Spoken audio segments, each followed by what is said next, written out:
Hello বন্ধুরা, আমি অনিতার চ্যানেলে আপনাদের সকলকে স্বাগত। আমি আজকে একটা ছানার কোপ্তাকারি নিয়ে আপনাদের সামনে হাজির হয়েছি। এই ছানার কোপ্তাকারি করতে আমার লাগছে ছানা। এখানে 250 গ্রাম ছানা আছে। বাইন্ডিংয়ের জন্য লাগছে আপনার ময়দা,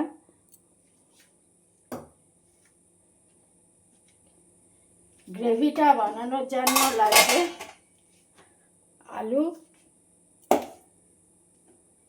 জিরে ধনে লঙ্কা বাটা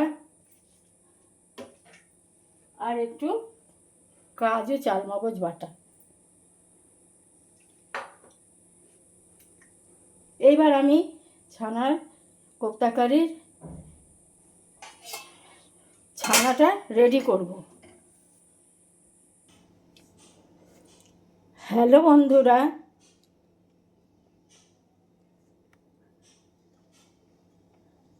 আমি এবার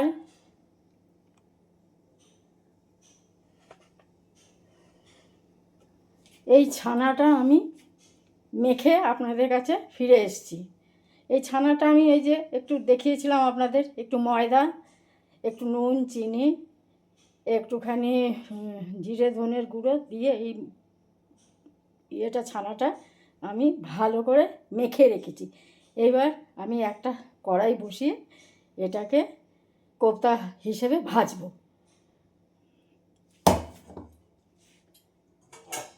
কড়াইটা বসিয়ে দিলাম।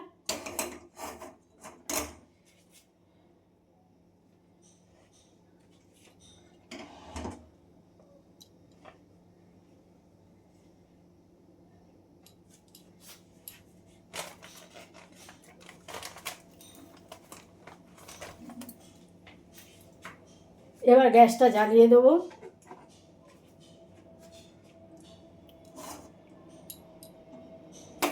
গ্যাসটা জ্বালিয়ে দিলাম।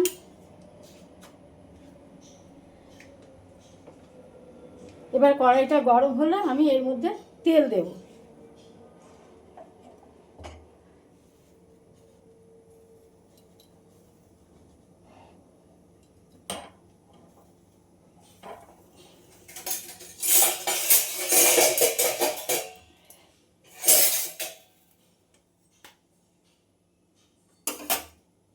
এবার আমি এর মধ্যে সাদা তেল দিয়ে দিলাম।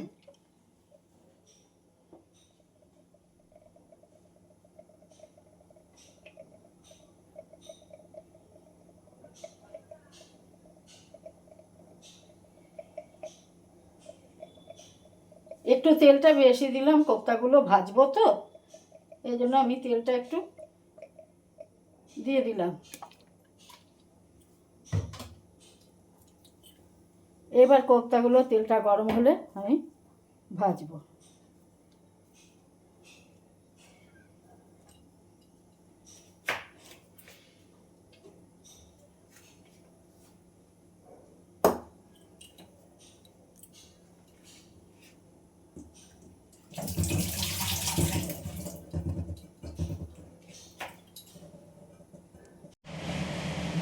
হ্যালো বন্ধুরা,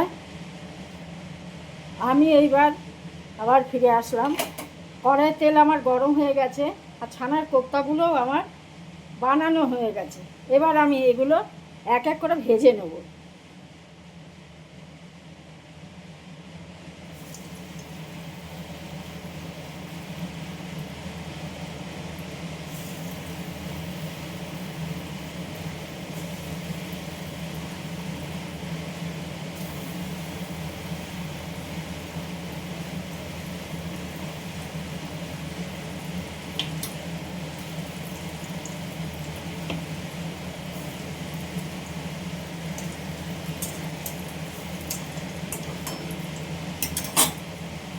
ছানার কোপ্তাগুলো আমি এবার আস্তে আস্তে ভেজে নেব। গ্যাসের ফ্লেমটা একটু বাড়িয়ে দিই। কোপ্তাগুলো আস্তে আস্তে আমি এবার ভেজে নেব।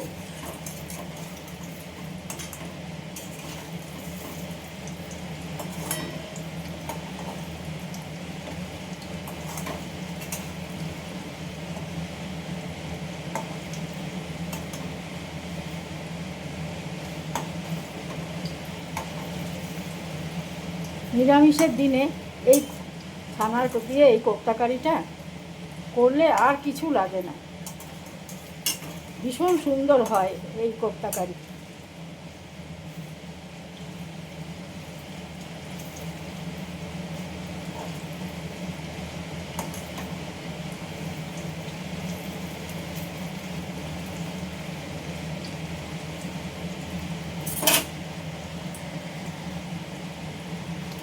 দেখুন এই কোপ্তাগুলো আমার বেশ লাল লাল করে ভাজা হয়ে গেছে।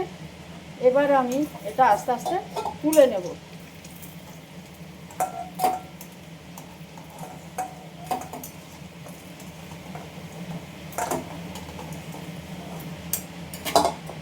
আবার বাকিগুলো আবার ছেড়ে দিলাম।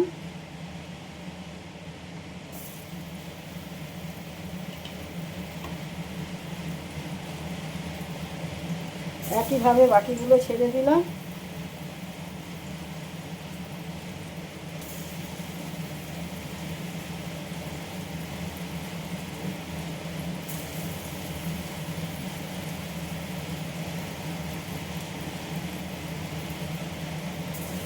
এগুলো আবার এরকম করে আমি লাল লাল করে বেশ ভেজে নেব।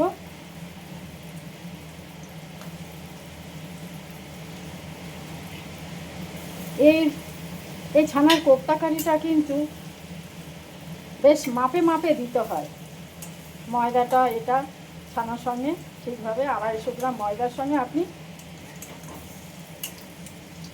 50 গ্রাম বেসন মেশাবেন। বেসন বলছি, সরি, ময়দা মেশাবেন। তাহলে এই ছানার কোপ্তা কারিগুলো বেশ নরম নরম হবে। না হলে একটু ময়দা বেশি হয়ে গেলে কিন্তু এটা শক্ত শক্ত হয়ে যাবে, ভাল লাগবে না তখন খেতে, মনে হবে যেন একটা ময়দার ডেলা খাচ্ছেন। এই জন্য এটা বেশ সুন্দর করে কম দিয়ে মাপে না করলে এটা ঠিকঠাক হয় না। আমার এই কোপ্তাগুলো বেশ ভাজা হয়ে গেছে, আমি এগুলো আবার তুলে নেবো আস্তে আস্তে।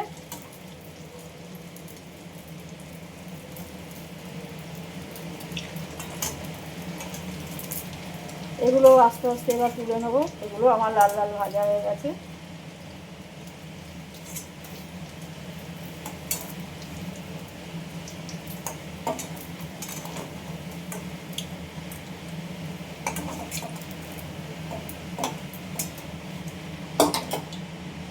এবার আমি কড়াইতে, বন্ধুরা এবার আমি কড়াইতে, আমার কোপ্তাগুলো ভাজা হয়ে গেছে, এবার আমি কড়াইতে আলু দিয়ে দিলাম। আলুটা বেশ লাল লাল করে ভেজে নেব।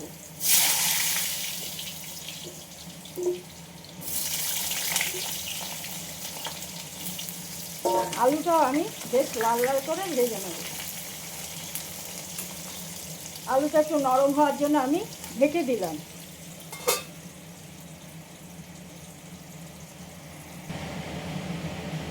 আমি এবার ঢাকনাটা খুলে দেখি আলুটা কীরকম ভাজা হয়েছে। বাহ, আলুটা আমার বেশ সুন্দর লাল লাল ভাজা হয়েছে। এবার আলুটা আমি আস্তে আস্তে তুলে নেব। আলুটাও আমার ভাজা হয়ে গেছে, আমি আলুটা এবার আস্তে আস্তে তুলে নেব।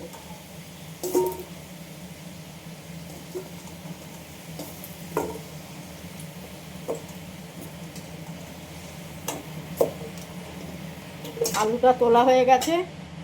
এবার আমি এর মধ্যে একটু ফোড়ন দেব। এলাচ, দারচিনি আর তেজপাতা দিলাম দুটো। এলাচ, দারচিনি আর তেজপাতা। একটু জিরে দিয়ে দিলাম।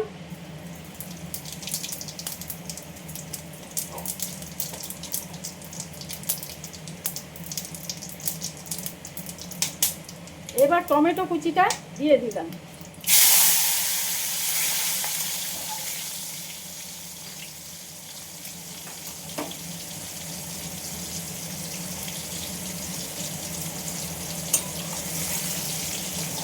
এইবার এর মধ্যে আমি এই বাটা মশলাটা দিয়ে দিচ্ছি। আপনার জিরে, ধনে, আদা, কাঁচা লঙ্কা, এই বাটা মশলাটা দিয়ে দিলাম।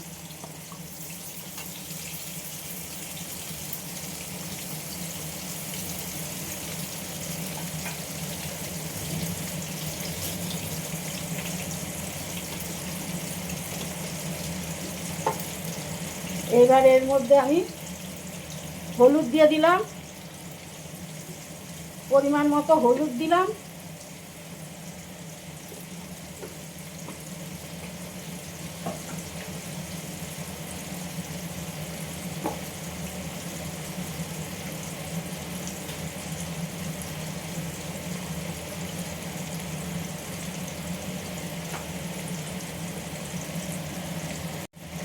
পরিমাণ মতো লবণ দিয়ে দিলাম। এবার মশলাটাকে আমি কষিয়ে নেব, গ্যাসের ফ্লেমটা বাড়িয়ে দিয়ে মশলাটা কষিয়ে নেব ভালো করে। বেশ মশলাটা সুন্দর মতো কষিয়ে নেব।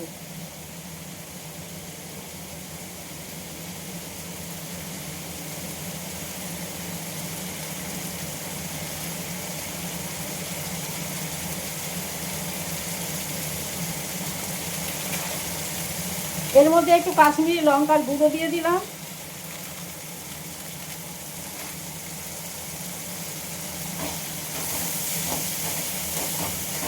বেশ মশলাটা আমি সুন্দর মতো কষিয়ে নেব।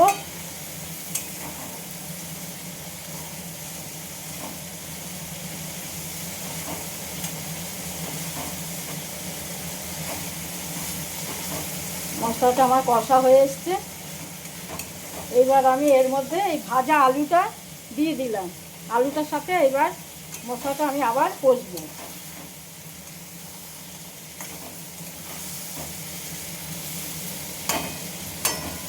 এই আলুটা একটু নরম হওয়ার জন্য আবারও আমি একটু ঢেকে দিলাম। এবার আমি ঢাকনা খুলে দেখি বন্ধুরা কতখানি কষা হয়েছে। আচ্ছা, বেশ কষা কষা হয়ে এসছে। মশলার কাঁচা গন্ধটাও চলে গেছে। এবার এইটা মধ্যে আমি একটু চিনি মিশিয়ে দেবো। চিনি দিলে কী হবে, গ্রেভির রঙটাও বেশ লাল লাল হবে। আর ছানার তরকারিতে একটু মিষ্টি মিষ্টি হলে খেতে ভালো লাগে, নিরামিষ তরকারি তো।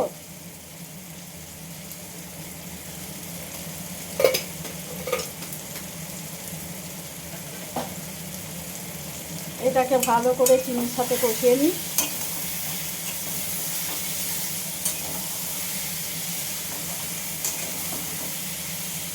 এটা কষা হয়ে এসছে।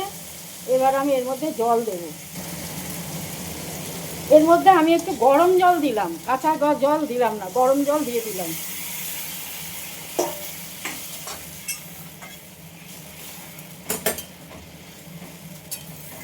এইবার আমি ঢেকে দেবো। গ্রেভিটা যতক্ষণ ভালো করে ফুটে আলুটা সিদ্ধ হয় ততক্ষণ আমি ঢেকে দেবো। তারপর ছানার কোপ্তাগুলো দিয়ে নামাবো। এবার আমি ঢাকাটা একটু খুলে দেখি আমার আলুটা সেদ্ধ হয়েছে কিনা। হ্যাঁ, সেদ্ধ হয়ে এসছে, আর একটু সেদ্ধ হবে। আবার ঢাকাটা আমি দিয়ে দিই। ঢাকাটা দিলে আলুটা তাড়াতাড়ি সেদ্ধ হয়ে যাবে।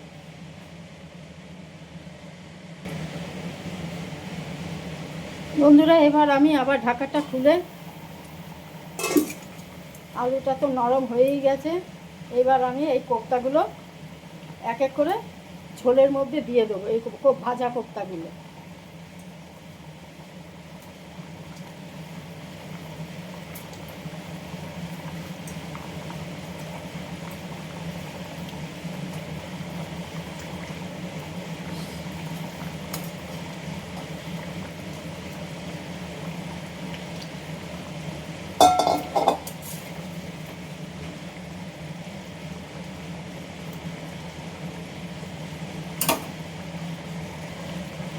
কোপ্তাগুলো ভালো করে ফুটলে আমি এইবার এর মধ্যে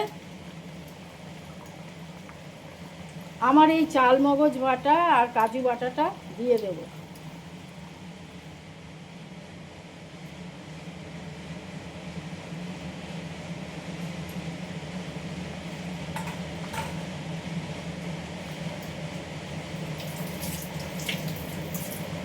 গ্রেভিটা বেশ এবার ঘন ঘন হয়ে যাবে। চাল মগজ কাজু বাটাটা দিয়ে দিলাম। এবার আমি এর মধ্যে আপনার এই ঘিটা দিয়ে দেবো।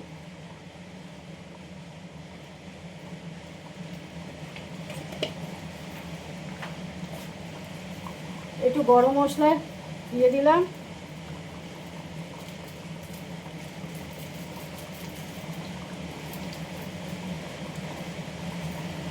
বন্ধুরা, এই আমার কোপ্তা কারি রেডি। এবার আমি এটা নামাবো। আর একটু আমার এই কোপ্তাগুলো একটু ফুটলে এবার আমি নামিয়ে দেব। এইবার আমি কোপ্তাটা নামিয়ে ফেলবো।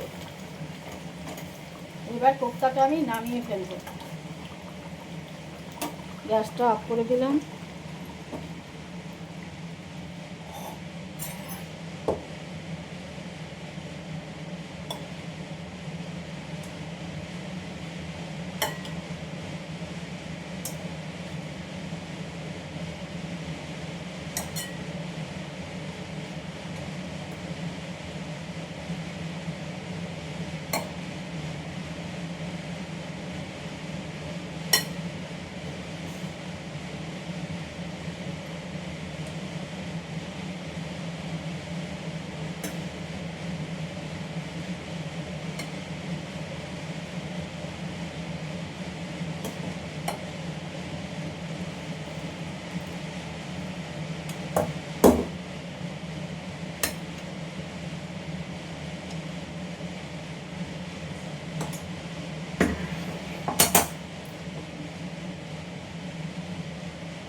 বন্ধুরা, এই আমার কোপ্তা কারি রেডি।